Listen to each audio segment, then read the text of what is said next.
옆 사람 인사하고 말씀을 듣겠습니다. 좌우로 다 하시고요. 눈동자를 보시면서 인사해 주시기 바랍니다. 이렇게 인사합니다. 많이 보고 싶었지 말입니다.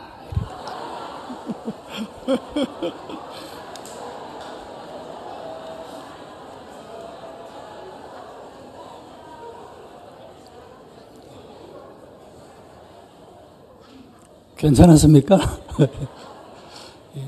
왼쪽만 했습니까? 오른쪽 다 했습니까? 예.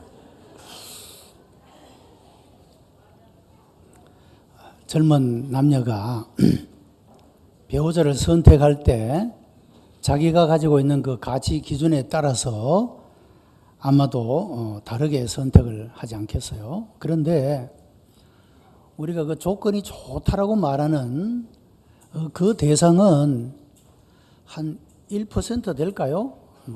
크게 잡으면 한 5%? 그런 그 상위 그룹을 제외하고는 조건의 가치들을 합산해 보면 다 거기가 거기입니다. 키도 그만하고 사는 것도 그냥 그렇고 직업도 그렇고 상위 몇 퍼센트를 제외하면 다 그만한 거예요. 근데 우리가 너무 우리가 어떤 선택한 것에 대해서 우리가 가지고 있는 것에 대해서 고마움, 소중함 이런 가치들을 느끼지 못하고 우리가 불평하면서 살아갈 때가 참 많다는 겁니다. 이제 적당히 포기하고 그것 좀 알고 이만한 만남이면 이만한 선택이면 참 좋은 것이다. 여러분 그렇게 인정하고 받아들여서 여러분의 가정들을 더욱더 아름답게 세워나가게 되기를 바랍니다. 우리 한국 사회 안에서 기독교인의 인구를 약 20% 정도 잡습니다. 그런데 이 기독교를 제외하고 나머지 종교, 이단, 사이비, 우상을 섬기는 사람, 미신을 믿는 사람, 불신자, 여러분 기독교를 제외한 다른 모든 종교와 관계된 사람들은 다 거기가 거기입니다. 이것을 믿어도 그렇고 저것을 믿어도 그렇고 별로 덕될 것이 없는 것이다 할 수가 있죠.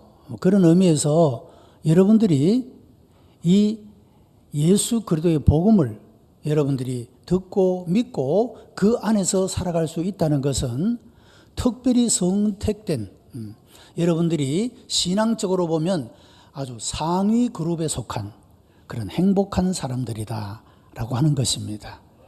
여러분 그런 은혜를 생각하면서 하나님 앞에 영광을 올려드리고 하나님께 감사하면서 여러분의 삶을 살아나갈 수 있게 되기를 바랍니다. 미국에서 있었던 라이언 화이트라고 하는 소년에 관한 이야기입니다. 이 아이가 수술해서 그 혈우병 때문에 수술을 하기 위해서 그 수혈을 했는데 이 수혈액이 잘못되어져서 후천성 면역결핍증, 에이즈라고 하는 병에 걸리고 말았습니다. 그런데 이 아이가 이렇게 병원에서 실수로 아주 치명적인 이런 병을 앓게 되었고 죽음만을 기다리고 있는 그런 가운데서도 의사를 원망하거나 병원을 탓하거나 또 자기 부모를 원망하거나 그렇게 하지 않고 오히려 그들을 위로하면서 그가 비록 죽음을 앞두고 있었지만 그러나 늘 행복한 마음으로 기쁘고 즐겁게 그렇게 살았다고 합니다. 이 소식이 방송 매체를 통해서 미국 전역에 알려지게 되면서 많은 유명 인사들이 그를 찾아서 방문하고 위로를 하게 되었다고 합니다. 당시에 대통령도 그 유명한 마이클 잭슨도 많은 유명 인사들이 찾아와서 위로를 했다고 합니다. 특별히 이 아이와 관련된 이야기 중에 그가 아버지와 마지막으로 나눈 대화, 이 대화는 큰 감동을 주었다라고 이야기를 합니다. 마지막으로 아버지가 이 아들에게 이런 이야기를 했다고 합니다. 아들아, 참 미안하다. 내가 너를 위해서 해줄 수 있는 것이 별로 없구나. 그리고 내가 더 이상 어떤 선물도 너에게 줄 수 없음을 용서해 다오. 이렇게 말하게 될 때 이 아이가 이런 대답을 했다고 합니다. 아니에요, 아빠. 아빠는 나에게 가장 귀한 선물을 주셨어요. 아버지가 나를 교회로 인도하였고 예수님을 알게 하였고 믿게 하였고 영원한 생명을 가지게 했으니 이것보다 더 큰 선물이 어디 있겠어요? 하고 아빠에게 오히려 감사하다, 그렇게 인사를 전했다고 합니다.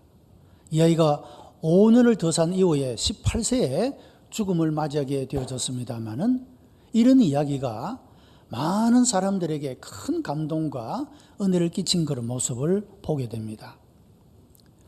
이 아버지의 말대로 말이죠. 이 아이에게 내가 더 이상 줄 것이 없구나, 해줄 아무것도 없구나, 너에게 더 이상 선물도 줄 수가 없구나. 그러나 이 아버지는 이 아이에게 믿음을 통해서 얻게 되는 영생이라는 선물을 준 것에 대해서 이 아이는 더 이상 그것보다 더 좋은 선물이 어디 있을까?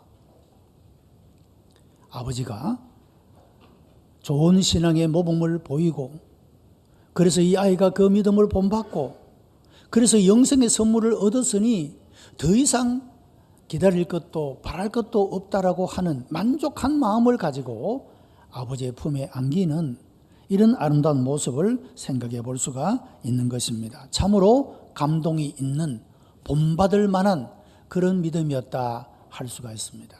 자, 여러분, 우리 기독교인이 약 20%가 된다고 말씀을 드렸는데, 그런데 믿음 안에서 믿음의 내용들을 가지고 볼 때 정말로 하나님께서 기뻐하시는, 하나님께서 마음껏 복 주시기를 원하는, 여러분, 그런 아름다운 믿음을 가진, 본받을 만한 믿음을 가진 사람의 퍼센트는 얼마나 될까? 그리고 나는 어떤 그룹에 속하게 될까 하는 겁니다. 정말로 흠모할 만한, 모든 사람들이 그 삶의 이야기를 들을 때 감동을 받을 수 있고 본받고 싶은 이런 마음을 가진 모범적인 그런 믿음의 삶을 살아가는 그 사람들의 그룹에 내가 속할까? 아니면 별로 닮고 싶지 않은, 배우고 싶지 않은 그런 그룹에 내가 속할까라고 하는 것입니다. 우리 오천중앙교회가 많은 교회들 가운데서 주님이 기뻐하시고 기대하시는 교회로 서게 되기를 바랍니다. 많은 성도들 중에서 우리 오천중앙교회 교인 여러분들이 모든 사람들이 흠모할 만한, 본받을 만한 아름다운 믿음을 가진 그런 사람들로 세워지게 되기를 바랍니다. 여러분, 우리가 자녀에게 줄 수 있는 가장 큰 선물이 무엇이겠습니까? 윌리엄 오그번이라고 하는 교수님이 Recent Social Trend라고 하는 논문을 썼습니다. 그 책에 그는 가정의 본래적 기능을 상실해 버렸다, 최근의 사회적 경향에 대해서 분석을 하면서 가정이 본래의 기능을 상실해 버리고 말았다, 그런 이야기를 했습니다. 가정의 기능을 그가 4가지로 이야기하는데, 첫째는 경제적 기능입니다. 여러분, 옛날 농경시대에는 할아버지, 아버지, 그리고 3대, 4대가 함께, 모든 가족이 함께 농경생활에 함께 참여를 했습니다. 같이 힘들고 같이 아파하고 같이 기뻐하고 같이 행복해했던 그런 모습을 보게 됩니다. 그런데 이 모든 것들은 공장에 대하 빼앗겨버립니다. 가족들이 이제는 함께 있는 것이 아니라 뿔뿔이 다 각각의 자기의 일을 가지고 살아가는, 그래서 어떻게 보면 가정이 해체되는 그런 기능을 상실하고 말았다라고 이야기를 합니다. 두 번째는 교육적인 기능입니다. 우리는 가정을 통해서 많은 것을 배웁니다. 거의 모든 것을 가정을 통해서 배웠습니다. 사람이 가치 있게 살고 보람 있게 살아가야 하는 그 모든 것들을 가정의 부모님을 통해서 배웠던 겁니다. 그런데 요즘은 별로 배우지를 않습니다. 가르치지도 않기 때문에 그렇겠죠. 학교에 다 빼앗깁니다. 학원에 다 빼앗겨버리고 맙니다. 심지어 어떤 시집가는 처녀가 밥을 할 줄 몰라서 친정어머니에게 전화를 걸어서 밥을 어떻게 하느냐고 묻는 그런 사람들도 있다고 말하지 않습니까? 가정에서 교육적 기능을 제대로 하지 못하기 때문에 가정의 본래적 기능을 상실해버리고 말았다는 겁니다. 세 번째는 종교적인 기능입니다. 종교를 통해서 가치관을 배우고 믿음을 배우고 경건한 생활을 배웁니다.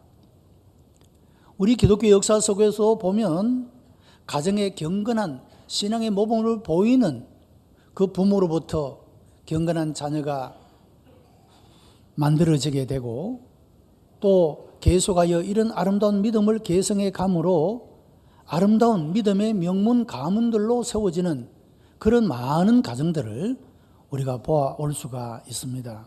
그런데 오늘날의 가정에서 부모가 자녀들에게 이런 종교적 기능을 잘 감당하지 못함으로 말미암아 가정들의 믿음이 무너져 내리고 있는 그런 모습도 보게 됩니다.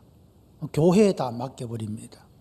부모로서 마땅히 해야 될 그런 기능들을 하지 않기 때문에 가정의 본래적 기능이 상실되고 말았다, 그렇게 이야기를 합니다. 네 번째는 오락적 기능을 말합니다. 가정에서 기쁨을 얻고 행복을 얻습니다. 여러분, 옛날에는 가족들이 모여서 그저 가족들 간에 어울려 지내는 그것이 그냥 재미가 있었습니다. 즐거움이 있었습니다. 요즘에는 가족들이 모이면 다 각각 핸드폰 들고 TV 보고 여러분 운동장에 가고 오락에 빠지고 그래서 가족들 간에는 대화도 한마디 하지 않습니다. 이렇게 우리가 가정에서 가족들 간에 함께 즐거워하고 행복해야 될 이런 그 가정의 아름다운 기능을 다 상실해버리고 말았다, 그렇게 이야기를 합니다. 어떤 분이 그런 이야기를 하더라고요. 아이 많이 낳는 것 무수하지 마라. 요즘에 이제 젊은 청년들이, 젊은 세대들이 아이 많이 낳는 걸 두려워하는 첫 번째 이유가 교육비가 많이 든다. 적어도 아이를 대학교까지 하나 졸업시키려면 1억이 든다. 그래서 계산해 보니까 아이 많이 낳다가는 큰일 나겠다. 그래서 아이를 적게 낳는다고 합니다. 그런데 어떤 분 얘기를 들어보니까 아이 많이 낳아라. 10아이 낳았는데 그중에 하나만 성공하면 식구들 다 먹여 살린다. 그런 얘기를 하더라고요. 사실 맞죠? 한 사람 성공하면 다 먹여 살릴 수 있잖아요.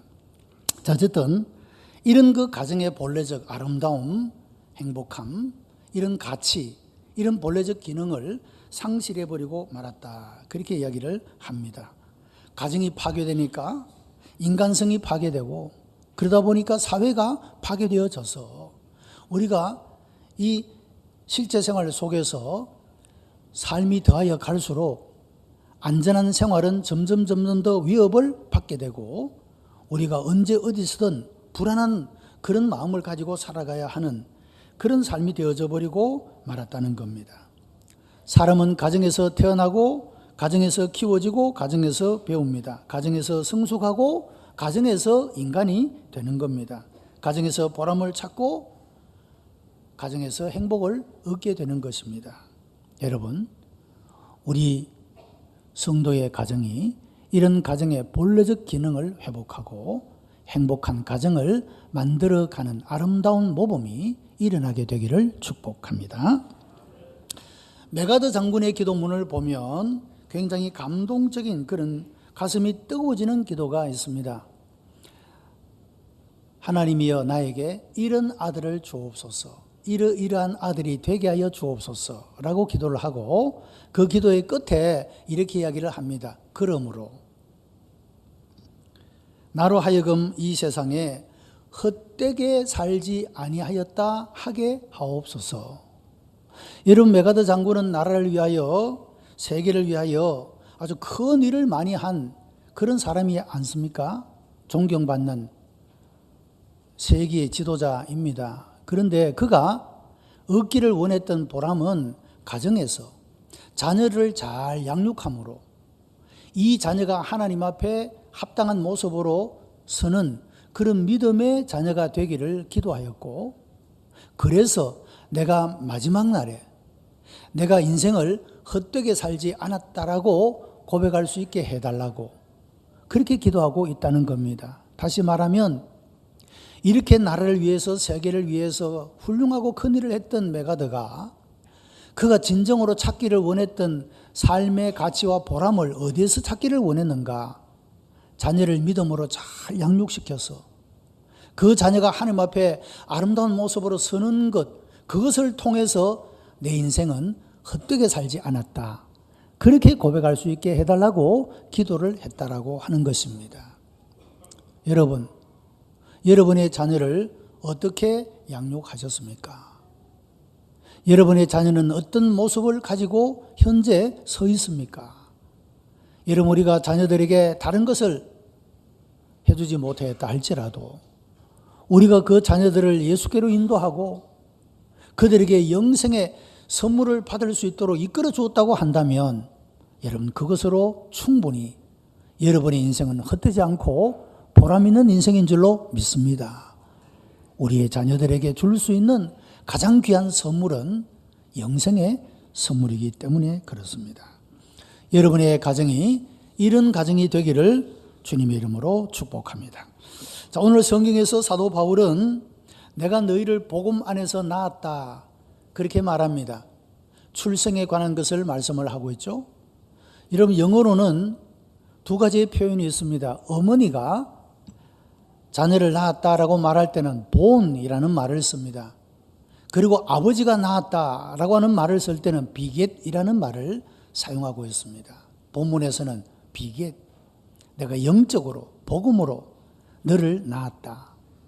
그래서 디모데를 향하여서도 내 아들 디모데라고 그렇게 표현하고 있는 그런 모습을 보게 되는 것입니다. 내가 너를 복음으로 낳았다. 이와 같은 나의 삶을 너희도 나를 본받게 되기를 바란다. 이것이 바로 오늘 본문에서 사도 바울이 고린도 교회를 향하여 편지를 쓰면서 교훈하고 있는 말씀 가운데 하나가 되는 것입니다. 여러분, 부모가 가지는 고민 가운데 하나는 본받을 만한 부모가 되느냐 그렇지 못하느냐 하는 것입니다. 기독교 교육학자인 데이비드 스투드라고 하는 분은 Parents as Teachers라고 하는 논문에서 이런 교훈을 하고 있습니다.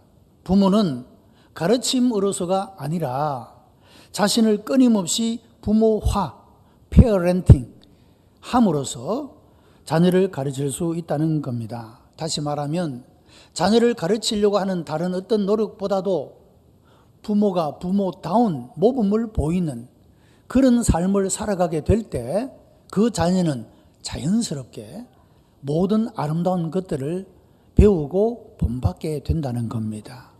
그래서 자녀에게 말로 무엇을 열심히 가르치려고 하는 것보다는 부모가 부모화되는, 참된 부모가 되는 그런 삶을 통하여서 얼마든지 그 자녀들에게 아름다운 영향과 그리고 그가 배워야 할 모든 것들을 배우게 할 수가 있다라고 말하고 있다는 것입니다. 부모만 되면 자녀가 된다, 그런 말입니다. 우리 모두가 그런 부모가 될 수 있기를 바랍니다. 하나님 앞에 기도하고 우리의 부족함을 하나님 앞에 아뢰고, 그래서 날마다 우리 자신을 잘 훈련해서 좋은 부모가 되는, 참된 부모가 되는, 본받을 만한 부모가 되는 여러분 어린 모습으로 우리가 애쓰게 될 때 우리의 가정은 참으로 아름다운 모습으로 세워지게 되는 것입니다. 인류 역사상 가정사회로부터 시작해서 일어난 최대의 비극 가운데 하나는 독일의 히틀러일 것입니다. 그는 유대인을 600만 명이나 학살을 한 그런 장본인입니다. 여러분, 이것을 한꺼번에 막 죽인 것도 아니고 하나씩 신문해가지고 독가스로 그렇게 죽였습니다. 여러분, 우리나라가 6.25 전쟁을 겪을 때 피난민을 포함해서 죽은 사람이 대략 한 150만 명 정도가 됩니다. 그런데 전쟁의 때도 아니고 이 유대인들을 그냥 하나씩 끌어다가 죽인 숫자가 600만 명이 된다는 것은 끔찍한 학살인 겁니다. 그래서 오고 오는 계속 그 세대를 통하여서 그 죄악상을 고발하고 정죄하고 있는 그런 모습을 봅니다. 근간에 보니까 90세가 넘은 그 나치에 있었던 그 사람이 그 잘못을 인정하고 회개한다, 그런 이야기를 합니다마는, 여러분, 그 후손들이 그 상처가 그런 말로서 씻어질 수가 있겠습니까? 그런데 이런 히틀러가 이런 끔찍한 죄악을 저지르게 되었던 동기, 그 환경은 어떤 것이었느냐 하면, 이 히틀러의 아버지가 행상을 하는 그런 직업을 가졌다고 합니다. 그래서 외지에 계속해서 돌아다니다 보니 뭐 한 달에 한 번 집에 오고 두 달에 한 번 집에 오고 이런 생활을 했다고 합니다. 그러니까 이 어머니가 얼마나 외로웠겠어요? 그러다 보니 그만 시험에 빠지게 된 겁니다. 돈 많은 유대인을 만나서 불륜 그런 관계를 맺고 말게 된 것입니다. 아들 히틀러가 그 사실을 알고 어머니에게 눈물로 호소를 합니다. 그만두라고, 헤어지라고 그렇게 말했지만 외로운 어머니는 그 아들의 말을 듣지 않았습니다. 그때부터 이 히틀러는 유대인에 대한 아주 굉장한 미워하는 마음을 가지게 되었고, 언젠가 내가 유대인들에게 복수하리라, 그런 마음을 가지게 되었다는 겁니다. 그래서 그가 권력을 잡게 되었을 때 600만 명이라는 유대인을 학살하는 그런 행위를 저지르게 되었던 그 배경, 그 마음의 쓴뿌리와 상처가 바로 이 가정에서부터 잘못된 모범을 보인 부모로부터 이것이 출발되어졌다라고 하는 것입니다. 여러분, 우리가 좋은 모범을 보이는 일이 자녀들에게 얼마나 아름다운 영향을 끼치며 좋지 못한 영향을, 그런 모습을 보여주게 되어졌을 때 그 좋지 못한 영향이 얼마나 사람의 삶을 비참하게 만드는 것인가 하는 것을 우리가 배우게 된다라고 하는 것입니다. 말로 가르치는 것은 논리성을 가집니다. 납득하고 이해할 수가 있을 겁니다. 그러나 지식에 불과합니다. 정서적으로 가르치는 것은 평안함을 줍니다. 그러나 그보다 더 중요한 것은 본을 보이는 것이라고 하는 것입니다. 우리가 본을 보이게 되면 저절로 배웁니다. 말하지 않아도 배우게 되는 것입니다. 늘 보고 들으면서 배워지게 되는 것입니다. 여러분, 특별히 부모는 가정에서 자녀들에게 화목한 모습, 행복한 모습을 보여주어야 합니다. 여러분, 부모가 불화하게 되면 자녀들은 결혼하지 않으려고 한다고 합니다. 오늘날에 젊은 자녀들이 결혼의 연령이 늦어지는 다른 여러 가지 이유도 있겠지만, 부모가 불화하는 모습을 보니 내가 결혼해도 별로 행복하지 못하겠구나, 그런 생각들 때문에 결혼하지 않는 그런 이유를 차지하고 있다는 것입니다. 이런 부모가 행복한 모습을 보여주게 될 때 가정에 대한 환상을 가지게 될 것이고 아름다운 가정으로 세워질 수가 있기 때문이라고 하는 것입니다. 이런 모습이 자녀들에게 가정에 대한 긍정적인 생각을 가지게 만들고, 그래서 건강한 가정을 만들어 나가는 중요한 요소가 되어질 수가 있다는 것입니다.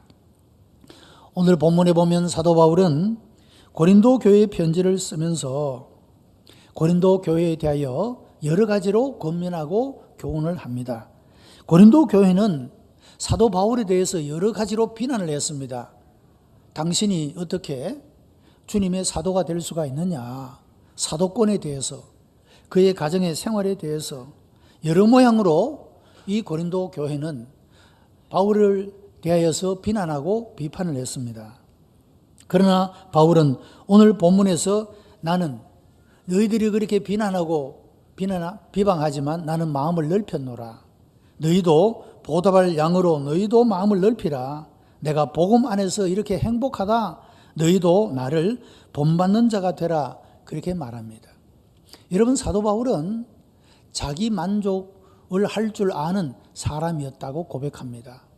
내가 풍부해도 잘 줄 알고 비천해도 잘 줄 아는 일체의 비결을 배웠노라, 그렇게 말합니다.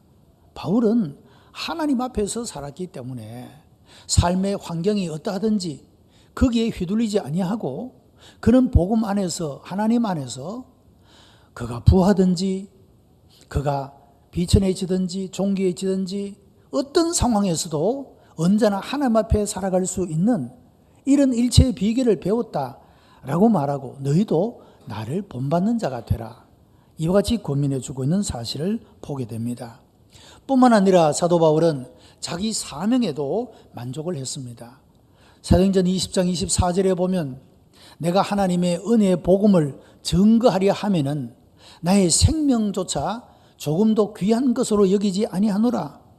바울은 생명을 다해서 복음을 증거하는 은혜의 복음을 증거함으로 사람들이 그 복음을 듣고 믿어 생명을 얻는 이 일을 위하여 자기의 생명을 바치는 것조차 내 생명을 조금도 귀한 것으로 여기지 아니하노라. 이와 같이 사명에 충실했던 그런 모습을 보게 되는 것입니다. 이와 같이 사도 바울은 그의 삶에 있어서 믿음과 행복과 사랑과 소망에 있어서 모든 성도들이 본받을 만한 그런 본을 보이는 삶을 살아가게 되었다라고 하는 것입니다. 사도 바울은 자기 자신의 모범된 삶을 통하여서 이와 같이 고린도 교회 교인들에게 교훈하고 있는 겁니다. 여러분, 바울은 교만해서 그런 말을 한 것이 아닙니다. 바울이 말하고자 한 것은 내가 주님을 본받는 자와 같이 너희도 나를 본받는 자가 되라, 그 말입니다. 한 과정을 줄이면 너희도 주님을 본받는 자가 되라, 그런 교훈의 말씀이 되는 것입니다. 사랑하는 성도 여러분, 우리 모든 삶의 영역에서 주님을 본받는 삶을 살아갈 수 있게 되기를 바랍니다.